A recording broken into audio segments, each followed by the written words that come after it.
नमस्कार। मुख्यमंत्री हेमंत सोरेन ईडी दफ्तर तो नहीं गए, लेकिन एक और सवाल छोड़ गए। दरअसल मुख्यमंत्री हेमंत सोरेन जब भी ईडी के बुलावे पर नहीं जाते हैं, उनका एक प्रतिनिधि उनका पत्र लेकर के ईडी दफ्तर पहुंचता है।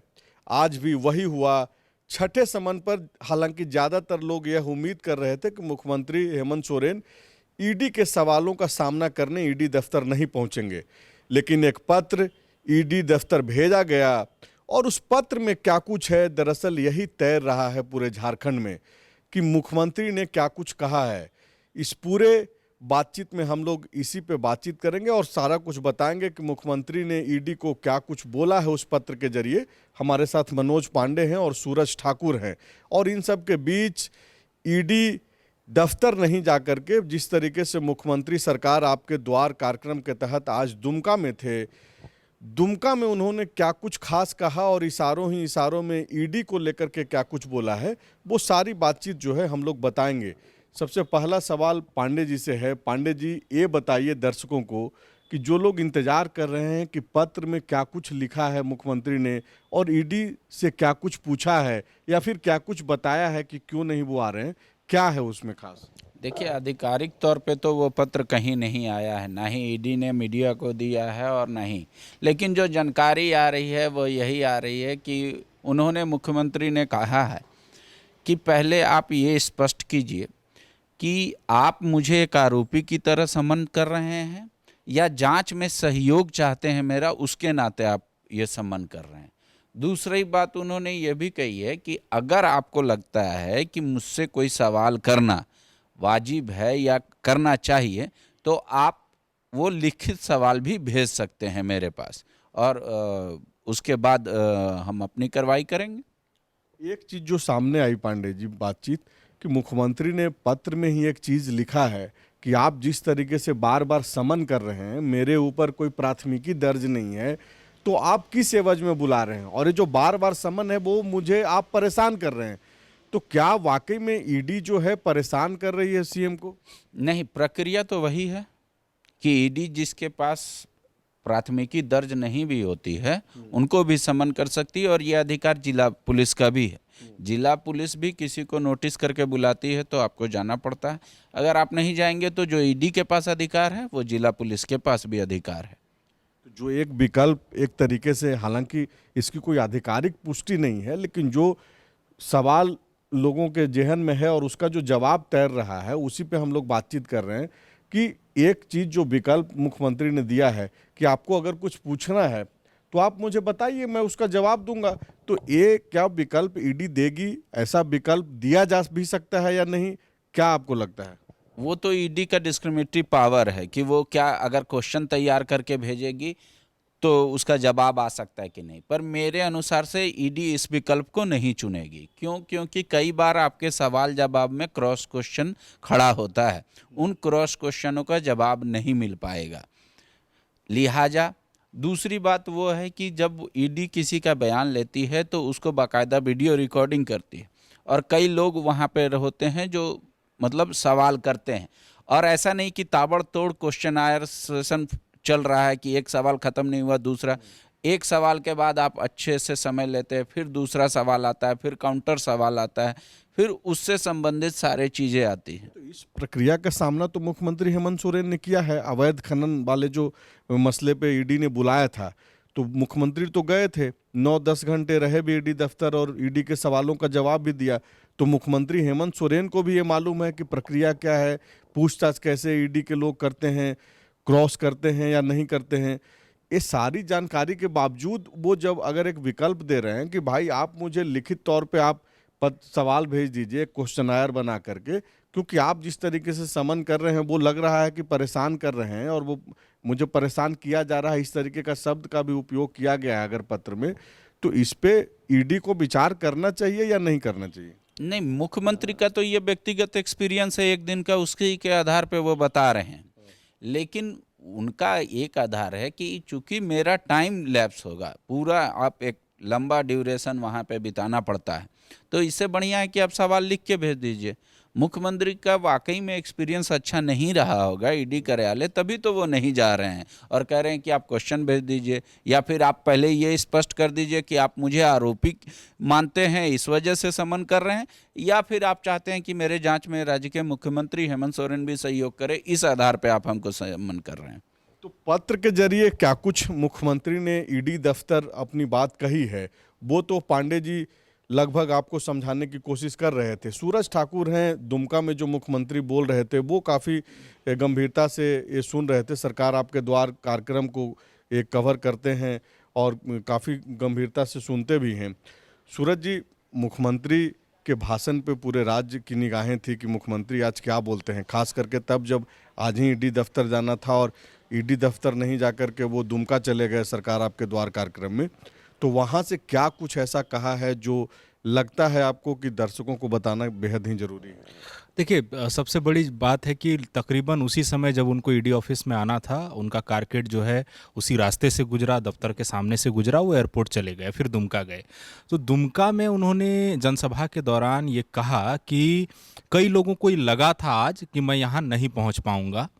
उन्होंने एजेंसी का नाम नहीं लिया, ईडी का नाम नहीं लिया, लेकिन उन्होंने कहा कि बहुत लोगों को आज ये लगा था, ये भ्रम था कि मैं यहाँ नहीं पहुँच पाऊँगा, लेकिन मैं आप लोगों के सामने खड़ा हूँ और ये लगातार जिस तरह के से मुझे और सरकार को, सरकार की योजनाओं को बदनाम करने का प्रयास किया जा रहा है ऐसी कार्रवाइयों के जरिए, तो उसका जवाब जो देगा। और एक बड़ी बात उन्होंने ये कही कि जब तक मैं और झारखंड मुक्ति मोर्चा जिंदा है तब तक झारखंड पर कोई बुरी दृष्टि नहीं डाल सकता। और इस तरह के संदर्भों का बयान जब तक भी वो षड्यंत्र की बात करते हैं, बदनाम करने की बात करते हैं, तो वो संदर्भ आमतौर पर उनका एजेंसियों को लेकर होता है। पिछली जनसभाओं में एजेंसियों का बाकायदा नाम लेते रहे हैं, इस बार उन्होंने नाम नहीं लिया। आज ही समन था, आज ही उनको आना था, उन्होंने नाम नहीं लिया, लेकिन उन्होंने ये बात वहाँ पर कही है कि लोगों को ये भ्रम में नहीं रहना चाहिए, मैं यहाँ पहुँचा हूँ। और एक तरह से मतलब चुनौती की तरह वो लग रहा था उनका पूरा। मतलब वो अपने लोगों को ये बता रहे थे, समझा रहे थे कि आप में से भी ज़्यादातर लोग अगर इस बात को लेकर के चिंता में थे कि मुझे रोक लिया जाएगा आपके आने तक,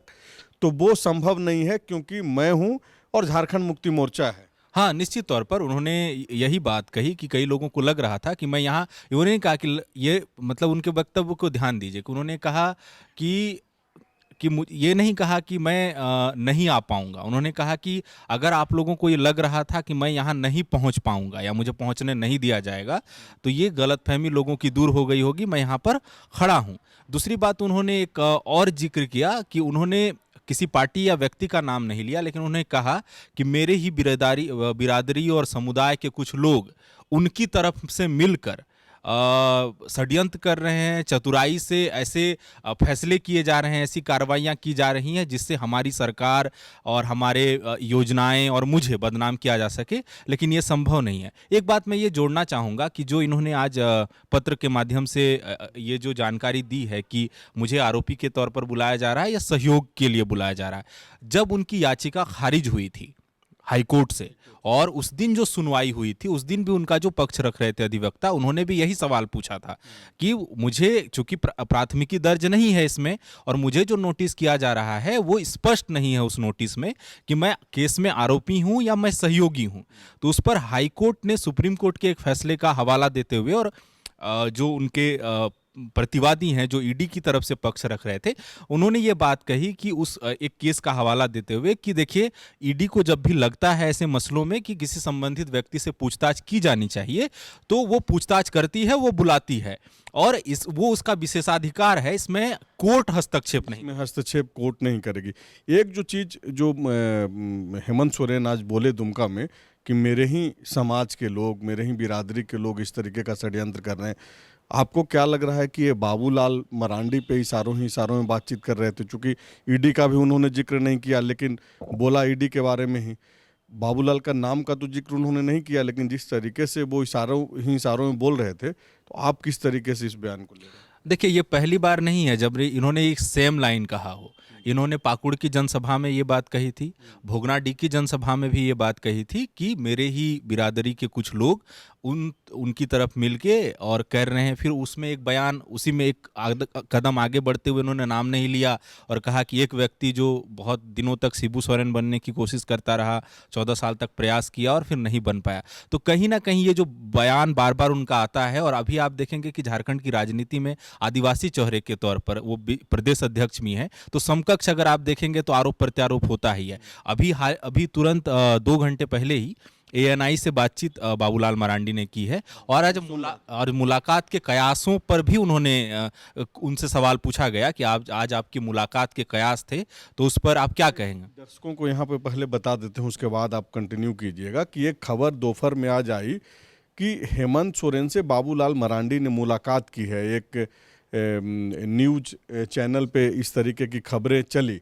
हालांकि बाद में बाबूलाल मरांडी ने उसको खारिज किया, और जो चैनल के तरफ से तो इस तरीके का स्पष्टीकरण नहीं जारी किया गया, लेकिन उसके जो संवाददाता हैं झारखंड में, उनसे जो मेरी बातचीत हुई, उन्होंने भी बताया कि ये गलती से ये जो है खबर चली थी। बहरहाल आप जो कंटिन्यू कर रहे थे कि बाबूलाल क्या बोल रहे थे। हाँ, तो ANI से बातचीत में जब उनसे ये सवाल पूछा गया तो उन्होंने ये कहा कि मैं ऐसे किसी भी व्यक्ति से क्यों मुलाकात करना चाहूँगा जिन पर भ्रष्टाचार के इतने आरोप हैं और जो संरक्षण दे रहे हैं। दूसरी बात उन्होंने इसमें ये बात जोड़ी कि अगर मतलब मेरी तरफ से पहल की नहीं जाएगी, और अगर पहल होती भी है मुलाकात करने की तो मैं नहीं करूंगा। हाँ, वो अलग बात है कि विधानसभा की रास्ते में मिल जाए तो मैं मिलूंगा, वो अलग बात है। 2 सवाल मेरे जहन में अभी आया है जिस तरीके से सूरज बात कर रहे थे। एक तो ये कि जो बार बार मुख्यमंत्री एक चीज़ जो रिपीट कर रहे हैं कि मैं जब तक हूँ तब तक आदिवासियों का कोई दिक्कत नहीं हो सकता है, मैं जब तक हूँ, झारखंड मुक्ति मोर्चा जब तक है तब तक जो है आप लोग सुरक्षित हैं। तो इस तरीके का जो ये बार बार बयान दे रहे हैं, मैं पे जो केंद्रित हो रहे हैं मुख्यमंत्री, वो इस क्या संदेश देना चाहते हैं लोगों को? वो ये देना चाहते हैं कि JMM जितना बड़ा होगा उतना सुरक्षित आप हैं, इसलिए JMM को मजबूत कीजिए, JMM को सुरक्षित रखिए, तो आप भी सुरक्षित रहेंगे और आप भी खुशहाल रखेंगे। ये आमतौर पे हर नेता कहते हैं। मोदी की गारंटी, आजकल नया नया शब्द चला है, तो मोदी की गारंटी की व्याख्या भी किस तरीके से कर रहे हैं लोग। भारत का विकास मोदी की गारंटी, जनता का विश्वास मोदी की गारंटी। तो हर कोई नेता, जब नेता बड़ा होता है तो वो अपने आप को जोड़ता है लोगों से कि भाई हम हैं, और यही हाल लालू प्रसाद यादव का भी, हम हैं तो आप, हाँ, मास लीडर से भी था। तो ये इस तरीके की बात नहीं करें। वो दूसरी बात, वो जो कहते हैं कि बार बार कि हमारे कुछ बिरादरी के लोग, वो बाबूलाल मरांडी को इंगित नहीं करते, क्योंकि बाबूलाल मरांडी को पूरा जनता जानती है कि वो विपक्ष में उनका काम ही है यही करना है। वो उन लोगों को करते हैं जो छोटे छोटे पॉकेट में अब हेमंत सोरेन की सरकार के खिलाफ प्रचार कर रहे हैं। अच्छा, हाँ, उस मास्क तो आप ये बोल रहे हैं कि आदिवासी समाज का कुछ लोग जो नाराज हैं हेमंत सोरेन की सरकार से, वो लोग अपने इलाकों में जो है कैंपेनिंग कर रहे हैं अपने स्तर। हाँ, तो उनको वो एड्रेस कर रहे हैं कि देखिए वो हमारे ही समाज के लोग हैं, लेकिन भटके हुए हैं, वो लोग गुमराह कर दिए गए हैं, इसलिए वो इस तरीके से हमारे समाज बिरादरी के होने के बावजूद भी वो इस तरीके का काम कर रहे हैं। लेकिन इन सब के बीच एक खबर जो सबसे ज़्यादा महत्वपूर्ण है, जिस दानिश रिजवान की आपने जिक्र की थी कुछ दिन पहले, दानिश रिजवान ने अपनी सुरक्षा की मांग की है। उन्होंने कहा है कि उनको फैमिली को भी धमकी मिल रही है और प्रेम प्रकाश से जेल से करा रहे हैं। 2-3 दिनों पहले हम लोगों ने एक वीडियो बनाई थी जिसमें हम लोग चर्चा कर रहे थे कि कैसे जो दानिश रिजवान जो हिंदुस्तानी आवाम मोर्चा का प्रवक्ता है, प्रवक्ता पहले थे और बाद में सुषमा बड़ाई मामले में जो गोली चली सहजानंद चौक पे रांची के, और उस मामले में आरोपी बनाए गए, जेल में गए और जेल से ही जो है वो बंदी पत्र लिख रहे थे और तमाम वो चीज़ें जो ईडी का एक तरीके से वो गवाह बने उसके आधार पे, और बकायदा बताया गया कि पिंटू किस तरीके से नहीं ये और कहानी नहीं, हाँ, ये है इंटरेस्टिंग बात कि कहीं पे मामला रुक नहीं रहा है, मामला दोनों तरफ से ही बढ़ रहा है। अगर मान लीजिए कि ईडी की नज़र में ये आरोपी है एक पक्ष, तो उनकी तरफ से भी लगातार कुछ ना कुछ हो रहा है और सामने आ रहा है। झूठा या सच्चा वो तो न्यायालय तय करेगा। और ईडी के भी तरफ से शांति नहीं बरती जा रही है। एक गैप दिया, फिर उसके बाद सम्मन कर दिया। तो अब आगे क्या, आगे कौन होगा? क्या ये सहमत का खेल है, टैग ऑफ वार हो रहा है कि कौन बड़ा है, इसको साबित करने का जंग है? तो अब ईडी क्या करेगी? बीजेपी ने आज कहा कि छठी बार ना जाना मतलब पानी सर के ऊपर से बह जाने के बराबर है। तो क्या ये बीजेपी इंगित कर रही है इस बात को कि अब राजभवन को इस पे स्टेप लेना चाहिए? ये एक सवाल है। दूसरा सवाल ये है कि क्या वो चाहते हैं कि ईडी अब इससे ज़्यादा बढ़कर कार्रवाई करे? क्योंकि आज आसू ने भी ये साफ तौर पे कहा कि पूरे देश में जिस तरीके से हालात झारखंड के हैं, उसको देखकर लग रहा है कि इतनी किरकिरी ईडी की झारखंड में वहाँ कहीं नहीं हुई, इसलिए लिहाजा ईडी को अब कई दूसरे विकल्प को भी खोजने चाहिए, तलाशने चाहिए। एक आखिरी सवाल सूरज आपसे है कि जिस तरीके से मुख्यमंत्री हेमंत सोरेन का चिट्ठी गया और चिट्ठी में जो बातें लिखी गई, क्या आपको लगता है कि 7वीं समन के बाद भी मुख्यमंत्री जाएंगे? देखिए, जिस तरह का मुख्यमंत्री का अब तक का इसमें रवैया रहा है, उससे लगता नहीं जाएंगे। दूसरी बात जो अभी पांडे सर कह रहे थे कि ईडी के स्टेप को लेकर, तो हाईकोर्ट में जो उन्होंने याचिका डाली थी, उस याचिका में एक बहुत महत्वपूर्ण बात ये भी थी कि उन्होंने ये कहा था कि आमतौर पर ये देखा गया है कि ऐसे मामलों में ईडी गिरफ्तारी करती है, तो जब तक कार्रवाई चल रही है, जब तक मैं कोर्ट में हूं और चीजें क्लियर नहीं है, तब तक वो पीड़क कार्रवाई की जो बात करती कि पीड़क कार्रवाई को रोकने का निर्देश जारी करे। ये भी उस समन में था, क्योंकि दिल्ली में आप देखिए जो मामले अरविंद केजरीवाल को समन हुआ वो गए नहीं। इसके अलावा जो उनके मनीष सिसोदिया हैं, सत्येंद्र जैन हैं और संजय सिंह, तीनों की गिरफ्तारी हुई। तो ये भी एक बड़ा मामला है और शायद बीजेपी जो अब इंगित कर रही है तो उस स्टेप की ओर इंगित कर रही है। और मुझे अब तक मुख्यमंत्री का जो रवैया रहा है इस पूरे केस में और अब तक जो उनका कदम रहा है, उससे तो नहीं लगता कि वो 7वें या 8वें समन के बाद भी वो उपस्थित होने के लिए मतलब तैयार हैं। तो बॉल ईडी के पास है। अब ईडी को बॉल फिर से सीएम के पास पहुंचाना होगा, उनके सवालों का पहले जवाब देना होगा, उसके बाद समन। इसलिए मैं बोल रहा हूं कि अब नेक्स्ट समन के बाद जो है, समन से पहले या तो पत्र का जवाब देंगे या साथ साथ समन भेजेंगे और जवाब भी भेजेंगे। बहरहाल मेरे पास जो इनपुट्स है वो स्पष्ट है कि मुख्यमंत्री सीधी लड़ाई के लिए तैयार हैं। और आपको याद होगा कि पहला समन भी जब मुख्यमंत्री को लैंड स्कैम मसले पे, चूँकि हम लोग ये सारी बातचीत लैंड स्कैम मसले पे ही कर रहे हैं, उसी में ये छठा समन हुआ था। पहले समन पे ही मुख्यमंत्री ने जो है एक तरीके से विरोध का स्वर खोल दिया था और बाकायदा उन्होंने कहा था कि ईडी टूल किट ना बने और इस तरीके से जो है केंद्र के लिए जो है काम ना करे। छठे समन के बाद भी जो आज पत्र भेजा गया है उसमें बाकायदा मुख्यमंत्री ये बोल रहे हैं कि आप मुझे बार बार समन भेज करके परेशान कर रहे हैं, आप पहले तय कीजिए कि मैं आपका सहयोगी के तौर पे हूं या फिर आरोपी के तौर पे आप बुलाना चाहते हैं। तो कई सारी बातें हैं और ये बातें इंगित करती है कि मुख्यमंत्री जो है सीधी लड़ाई के लिए तैयार हैं और वो ईडी के सामने जाने को तैयार नहीं हैं। तो बहरहाल आप भी इंतजार कीजिए, ईडी मुख्यमंत्री के इस रवैये के बाद क्या नेक्स्ट स्टेप उठाती है, उसका भी इंतजार करना बेहद ही जरूरी है। शुक्रिया। TheFollowUp.in, like, share and subscribe.